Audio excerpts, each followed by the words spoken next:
Hey BookTube, it's Jackie. How's it going? If you are new to me, it's the first time you're seeing my face. Hello, what's up? My name is Jackie. I sit on my floor and I talk about books. So I hope that's why you're here, because that's what's going to be happening today. If you're not new to me, thank you for always tuning in, the continued support. I really do appreciate it.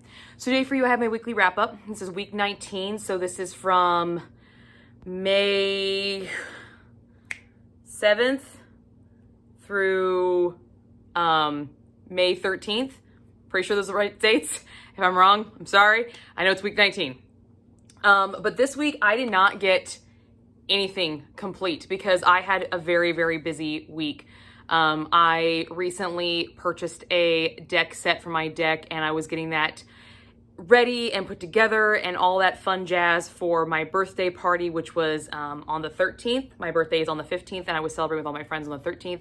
So I didn't get anything completed, but I did work on some stuff and I did happen to go on a little bit of a book buying shopping spree thing. So I do have a book haul for you guys today and a little bit to talk about. So without further ado, grab yourself a drink, have yourself a seat. Let's get talking some books. Okay, so like I said, I didn't complete any books this week. I will be completing the London Seance Society tonight. This was my Red Witch and Bitchin' book club. We met on Saturday, but only one girl actually completed the book. A lot of us are actually like right towards the end of it. So May is just a really fucking busy month, especially for me, with my birthday, with Mother's Day, graduations, everything. May has just always been a busy month. So I'm upset that I didn't really complete anything. But at the same time, that's kind of the way of the beast sometimes. Sometimes just life gets in the way. And I had a really great week this week, even though I didn't complete anything. I am still working through this one. This one is fantastic. I'm having a great fucking time with this. Great LGBTQ representation during the Victorian era, which was really a shock to me. Did not see that one coming. Have a really cool thriller element involved in this. So I'll be really excited to really talk about this and delve into it next week in my weekly wrap up, because I will be finishing it. I also am still plugging away through this bad boy. I'm very, very excited. I want to take this really, really slow because I just want to absorb everything. This one is so much more, I don't want to say captivating than Haunt, because Haunt is amazing. This just, it's on a different level because we're building and there's so much confusion in this book that you want to take it slow, but that's a good thing because it keeps you on your toes. It's an organized chaos almost, and I really, really love it. And it's already ripped my heart out once. In the first 30 pages, it ripped my heart out and made me look at it. So, I mean, it's already up there. It's already fantastic, and I'm not even a third of the way through with this thing. So definitely still plugging away through this one and really look forward to talking about it. And there will be a full book review on this one at some point in time this month. But like I said, that's all I worked on this week. I didn't really complete anything. So because I got a new deck set and it looks like this, I'm very, very proud of it. If you follow me on Instagram, you kind of saw the progression of my deck kind of getting put together with the flower boxes and everything. And then you also got to see me party with my friends and break it in. It was a good time. I had a great time. So I'm not upset that I didn't complete anything, because I had a lot of really great memories this week and the weather was great. Yes, it did kind of rain on my birthday, but we, Midwesterners, we made it work. We made it work. And I still got my pulled pork and I had my margaritas and it was still a great fucking time. So because of that, I did do some book shopping today, which is actually Mother's Day. So this is my Mother's Day book haul. I will most likely have a birthday book haul later on because my birthday is actually tomorrow. And I'm assuming I will be going shopping for more books later on because I usually get cash for my birthday and gift cards. So once I get those, I'll probably have another book haul for my birthday. Like I said, guys, a lot of stuff happens in May. So let's just get into the books that I bought for Mother's Day. So I got 2 bags here from Barnes & Noble. And then I also have my book of the months as well. And then I do have an early birthday present for my sister, but I will save that for my birthday book haul. So when I get all those books, you'll see that. So the first 2 books are from my book of the month. Since it is my birthday month, I got a free book of the month book. So I paid for one and then I got a freebie. And so I picked Taylor Adams' The Last Word, a mystery thriller. It sounded really interesting in the little blurb that it gave me. So we have, after posting a negative book review, a woman living in a remote location begins to wonder if the author is a little touchy or very, very dangerous. In this pulse-pounding novel of psychological suspense and terror from the critically acclaimed author of No Exit and Hairpin Bridge, Emma Carpenter is living in isolation with her golden retriever, Leica, house-sitting at an old beachfront home on the rainy Washington coast. Her only human contact is with her enigmatic elderly neighbor, I can't fucking read, guys. Elderly neighbor, Deke, and via text with the house owners, Jules. One day, she reads a poorly written but gruesome horror novel by the author H.G. Cain and posts a 1-star review that drags her into an online argument with none other than the author himself. Soon after, disturbing incidents start to occur at night. To Emma, this can't just be a coincidence. It was strange enough for this author to bicker with her online about a lousy review. Could he be stalking her too? Since I do book reviews, I think that might be kind of creepy for me. But we'll see. I'm always up for a challenge. So I feel like I'm going to really like this one when I pick it up, and I have a feeling I'm picking it up pretty fucking soon because this sounds awesome. This may be a book club book for me. And the next one I picked was Did You Hear About Kitty Carr by Crystal Smith Paul. A multi-generational saga that traverses the glamour of old Hollywood and the seductive draw of modern-day showbiz. When Kitty Carr Tate, a white icon of the silver screen, dies and bequeaths her multi-million-dollar estate to St. John sisters, 3 young, wealthy black women, it prompts questions, lots of questions.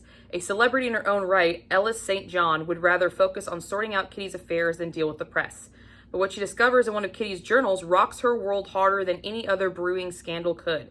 And between a cheating fiancé and the fallout from a controversial social media post, there are plenty. The truth behind Kitty's ascent to stardom, from her beginnings to her segregated Southern, threatens to expose a web of unexpected family ties, debts owed, and undebatable crimes that could, with one pull, unravel the all-American fabric of the St. John sisters and those closest to them.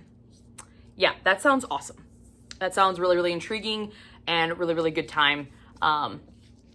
So I'm excited about these. I'm always excited about my book of the months. And then for some reason I never end up getting into them. So hopefully we can work on that together and I can get into some of these. So those were my book of the month's picks. And now it's time for the stuff that I bought at Barnes & Noble. So we'll just go for this first bag here. This first one I picked up is If We Were Villains by M.L. Rio. This is kind of an academic setting. If I remember correctly, it's a theater, like a drama school, and all these people have for years worked together playing these specific roles. And then the culminating year internal feuds start to bubble over and it starts to come forth. And then I think there's a murder or some kind of tragedy, and then it becomes like a thriller element type thing. I personally like academic setting books. I find them very, very intriguing. And since I loved theater, I love theater so much. It's something you guys might not know about me. I actually won the drama award in high school. Shocker, I'm a drama queen. Go fucking figure that one out, right? I thought this was gonna be definitely right up my alley. I thought it'd be really fun. And also I really like this cover. I like the sprayed edges. That's what really drew my eye to it. So yeah, yay. The next book I picked up, I've been wanting this one for a while. It was on my Amazon wish list, and so I found it, and this is The Lady's Mind by Francine Rivers. I read her Redeeming Love. It's one of my favorite books, and I also have her Mark of the Lion series, which is one of the series I want to start this year. So when I saw this one, I definitely wanted to pick it up. She's new to this lawless mining town. He's one of the most prominent citizens. Neither wants much to do with the other at first. So maybe like a little hate to love romance thing. But Francine Rivers is a Christian fiction author, Christian historical fiction. So, and I really enjoyed Redeeming Love. I thought it had a really good story to it and a really good moral to it. And so I'm hoping that I will get the same thing with this one. And we'll see how it goes. Oh, the next 2 books I bought because they were on the buy one, get one half off table. So I definitely want to pick them up. And I've been eyeballing this one for a while. This is Erin Morgenstern's The Night Circus. I have heard fantastic things about this one. Absolutely fantastic things. If you like circus settings, if you like dark, if you like creepy, I've heard that this thing is fucking amazing. Samantha at Thoughts on Tomes. This is one of her favorite books of all times. I'll link her down below. She just raves about it all the time. Like almost every other video I watch of hers, somehow she mentions this book. And it's an older one, but I'm excited to finally see what the big hype is about this guy. And since I picked that one up, I did pick up The Starless Sea by Erin Morgenstern, another really popular book here on BookTube a while ago. I think this one came after this one, I think. I'm not 100% sure. I don't actually know what this one's about. I just knew that it was one of the books that I wanted to read for a while. It was on my TBR list from Goodreads, and it was on the buy one, get one half off shelf at Barnes & Noble, so I finally decided to pick them up. Sometimes that's all you need to pick a book. It's half off. Congratulations. And it's Mother's Day, so I'm gonna buy it. Another book I found, and I'm really, really excited about this one because I did not know that this series was out. I'm a little bit behind. So I read The Wicked Years, or Wicked by Gregory Maguire, and I've also read Son of a Witch. And just recently, I've actually been requested to review that entire series. And I really like this idea because I've already reviewed Wicked. I'll link it here in the corner. It's an older video, and it would be really cool to do a second review on it on a reread because it's been so many years since I've read it, and then continue with the series. Kind of do a series review of each book. And then I found this guy, which I didn't know existed, and this is The Bridges of Maricor, Volume 1 of Another Day. This is Elphaba's granddaughter. So this is like a spin-off series of The Wicked Years. These are the kids, great-grandkids of The Wicked Years. Son of a Witch, which is the second book in The Wicked Years, this is his daughter. So I think that's fucking cool, and I'm excited to see where this goes. And this is a start of a trilogy, so I'm kind of anxious to see what's happened. So obviously I'm not going to read this one until I complete the Wicked Years series, but I definitely wanted to pick this up because I saw it and I was like, fuck yes, let's do it. Let's do it. Yes. It'll be a good time. So that's all for that bag. The next book I have in this bag over here, this is Kate Morton's Homecoming. This is another generational saga book set in Australia. There was a crime in 1959, and then we have a modern day journalist going back to visit family, and she encounters some information about this crime, and then turns out it's actually interlinked with her family. So it's kind of a whodunit, how did it happen sort of mystery thriller through generations, where one generation is solving it from generations past. And I thought that was really interesting, and I'd been eyeballing this one for a while. I really liked the cover of this. I thought it was a very beautiful cover, and I said, what the hell, let's do it. No matter what happens, I'll be here, and you can always, always come home. I like that. I like it a lot. This book is pretty popular among people. It's been said to rip your heart out and like stomp on it, not put it back, just stomp on it. And I have been literally every time I go into Barnes & Noble debating if I'm going to pick this book up. I've put it in my cart, I've taken it out, I put it in my cart, taken it out on Amazon and in Barnes & Noble. And so finally I decided to just do it, and that is the Song of Achilles by Madeline Miller. And this is the Barnes & Noble Sprayed Edges edition, and I think it's absolutely gorgeous. I'm a little nervous because I've heard, heart-wrenching things, but I do like a good heart-wrenching book every once in a while. I mean, I tend to enjoy those quite often. So let's see what I think. The next book is another one that I have kind of been tossing around, and I decided to finally go for it, and it's To God of Endings by Jacqueline Holland. This is about an artist who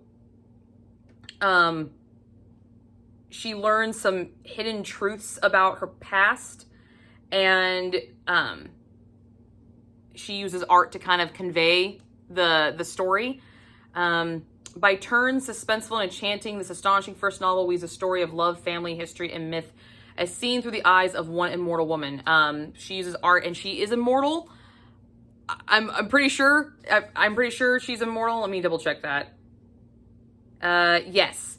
She has endured centuries of turmoil and heartache in the wake of her grandfather's long ago decision to make her immortal like himself. Now, in 1984, Colette finds her life upended by the arrival of a gifted child from a troubled home, the return of a stalking presence from her past, and her own mysteriously growing hunger for blood. Yeah. So, we're gonna go for it. I finally bit the bullet and bought it because I'd been eyeballing it for a while. And the last book I picked up is because I heard Jen over the Book Refuge just raving about this last time I was on a reading sprint with her, a group therapy session with her, and she was listening to this book, and she was explaining it, and I was just like sitting there like, well, this sounds fucking dope. I need to read this. I need to read this now. And when I went to Barnes & Noble, I picked it up, and that is The Fourth Wing by Rebecca Yarros. And I got this stunning Barnes & Noble edition with the sprayed edges of the dragons. I mean, seriously, how fucking pretty is this book? Seriously, how fucking gorgeous is this book? I'm just like, this thing is fucking pretty. Yes. So what I understand, we have dragons and people, and a girl is forced to become a dragon rider because her mom is like this excellent dragon rider, but she really isn't really one for being a dragon rider. And she goes to pick a dragon, and she sees the bigger dragons making fun of like this little kind of misfit dragon. And because she stands up for them, stands up for this kind of like runt-ish dragon, this big powerhouse guy's like, fuck you, you're gonna be mine. You're gonna be mine. And it turns out that the human guy that she doesn't like, rides the female dragon who is mated to this big dragon. So they're like this cross species thing going on. And I'm like, I think this is fucking dope. And Jen did a really good job explaining it to me. So I was like, I have to read this book now. But that's kind of what hooked me, is that you have dragons and people, and it kind of reminded me of How to Train Your Dragon, but a much cooler way. So I'm really excited about this one, and I know there's a girl in my book club who's obsessed with dragons, so I might be saving this for my next pick because this thing is awesome, and I love the cover. I love it. I love it so much. Those are all the books that I bought for my Mother's Day book haul, and another special thing happened on Mother's Day that I just have to talk about. So many of you probably don't know this, but if you have been following me for a while, you do. I have a daughter, and she is 13. She is not my biological daughter. She is my stepdaughter. And her biological mother sadly passed away shortly before she turned 5. So she hasn't been around her for a long time due to the passing. And when I came into her life, she was 6, right about to turn 7. Actually, like a month before she turned 7 is when I met her. So she's turning 14 in August. So as of August, I will have been in her life half of her life. And this Mother's Day, kind of Mother's Day birthday joint thing, she talked to my husband, and my husband talked to her about something that I had brought up in the past, but we wanted it to be her decision. And, well, watch the video. Besides the happy birthday, I didn't want to do this today. Okay, not allowed to open when I'm home. That's just what I mean by ignore the writing on the tab. Okay. Read that. You want me to read out loud? Sure. Okay. You've been waiting for this question a while now, and after you became my parent with the letter on my wall, my dumb brain came to life, so here it is.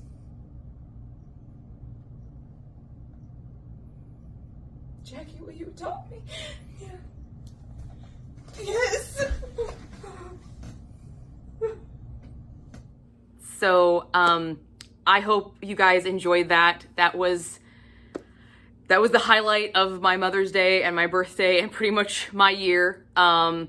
So I get to go through the adoption process of my daughter. And I'm so excited to take this step and make her mine officially. I mean, she's always been mine. When I married my husband, there was a moment during our ceremony where I read some words to her explaining that, you know, I wasn't there for all the firsts, but I would be there for every new first afterwards. And I would never try to replace her mother, but be the person that chose her despite what we didn't share. And just a bunch of really important things that I need to tell her. And now I get to live those out 100%, and I get to be a mom. So I'm really excited, and I hope you guys will come along with me on this journey, because I would like to kind of document this a little bit. I don't know exactly how I'm going to do it, but I really feel like this is something obviously it is something worth documenting, and I would like to share it with you guys because you are part of my world now. And you have kind of met her a few times. She's made her appearance in some videos.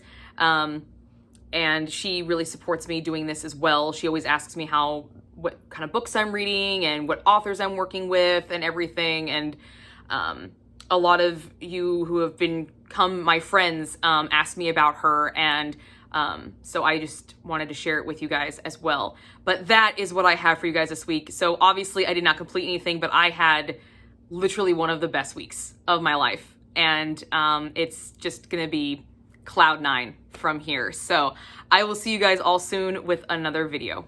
Bye guys.